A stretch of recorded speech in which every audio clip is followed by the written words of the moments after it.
Hello mga kabady, mga kasoul. Si paring Soul may bisita. Si King Richard. Anyway, wala pa. Lalagay ko na muna, ibabaan. Yan. Hi, Soul. Mag ka, hi sa mga fans mo. Yan.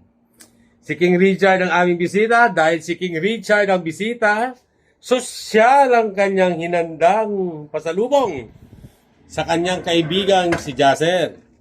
Ayan. So, ang dinner namin ngayon, pagkain ng mga mayayaman, pagkain ng mga yayamanin. Food for the rest. Oh, food for the rich. So, banat na, paring Jaser. Pasalamat, shout out, King Richard. Haring Richard, ang aming paborito, hindi si Richard Reynoso, kundi si Haring Richard.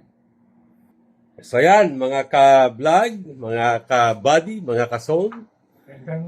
Kakain muna daw kami ng masarap na prutas. Ito na ang aming hapunan. So, magbabay ka muna, paring Soul. Bye for now. Bye for now. Hapunan, prutas.